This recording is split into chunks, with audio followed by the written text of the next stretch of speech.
तर्फबाट स्वीकार्नुहोस् ध्यान अभिवादन। आज म हजुरहरूको सामु देश विकास र युवाको भूमिका बारे आफ्नो छोटो भावना प्रकट गर्न गइरहेको छु।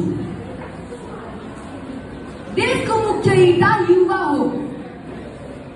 युवा भनेको 16 वर्षको उमेरदेखि 40 वर्षको उमेरका अवधिलाई भनिन्छ। युवा उमेर मात्र होइन, ऊर्जा हो, प्रगतिको प्रकाश हो, विकासको ज्योति हो। यहाँ उपस्थित सम्पूर्ण महानुभावहरू, यदि हाम्रा होनहार युवाहरू देश छोडेर विदेश गएर पसिना बगायो भने देशको ढुङ्गा कसले उठाउने? अनि साथीहरू, हामी धेरैको सपना विदेश जानु छ, तर हाम्रा अभिभावकहरूले हाम्रा सपना र आकांक्षामा बदल्न चाहनुहुन्छ। के उहाँले हामीलाई विदेश जानु भन्नुहुन्छ र? के उहाँले स्वदेशमा बस्नु भन्नुहुन्न र? नेपालका धेरै युवाहरू विदेश गइरहेका छन्, कोही काम गर्न, कोही पढ्न र कोही नोट कमाउन। विदेश जानु पाप होइन, तर विदेश गएर एउटै सपना सजाउनु र मेरो देश विकास भएन भन्नु नकारात्मक सोच हो। विदेशी शिक्षा, नयाँ सिप, विदेशी मुद्रा देश विकास र व्यक्तित्व विकासको लागि पनि धेरै महत्त्वपूर्ण छ। तर के कसैले यसको बेफाइदा बारे बोल्यो? कृषि गर्ने हात परदेश पुगेपछि प्रविधि बनाउने दिमाग जब विदेशिन्छ तब देशको सपना अधुरो र अपुरो रहन्छ। अभिभावक जसले हामीलाई संस्कार दिनुभयो, शिक्षा दिनुभयो, के उहाँलाई छोडेर जानु ठिक हो र? देशको बगैँचा त युवाले सिस्नुपर्ने हो, तर आजको सिँचाइ देशको बगैँचामा उडिरहेको छ। युवाले देश विकास गर्ने मात्र होइन, युवाले त संस्कार, परम्परा, रीतिरिवाजलाई संरक्षण गर्ने पनि हो।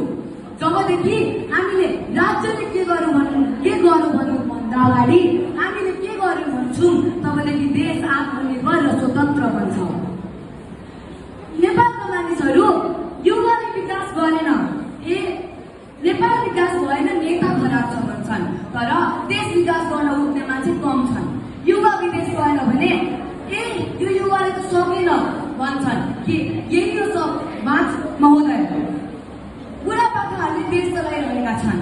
हाम्रो आधुनिक सोच र उहाँहरूको पुराना सोच मिल्दैनन्, जसले गर्दा द्वन्द्व हुन्छ र द्वन्द्व भयो भने त देश विकास गर्न नै असम्भव हुन्छ।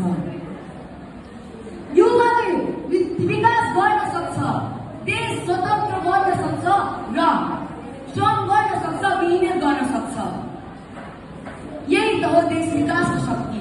जस्तै घर बनाउने हरेक ईटाको महत्त्व हुन्छ, त्यस्तै देश बनाउन हरेक युवाको महत्त्व हुन्छ। अन्तमा म के भन्न चाहन्छु कि फर्क युवा हो, फर्क आफ्नै देश फर्क। विदेशमा आफ्नो पसिनाको बिउ नछर। प्रविधि हेर्ने मात्र होइन, युवाले त प्रविधि बनाउने हो। युवा परीक्षामा पास हुन मात्र होइन, इतिहास रच्न जन्मेको हो। देश विकास उमेरले हुँदैन, दृष्टिकोणले हुन्छ। देश विकास उमेरले होइन, दृष्टिकोणले हुन्छ। देश निर्माण पुस्ताले गर्दैन, जिम्मेवारीले गर्छ। देश निर्माण पुस्ताले गर्दैन, जिम्मेवारीले गर्छ।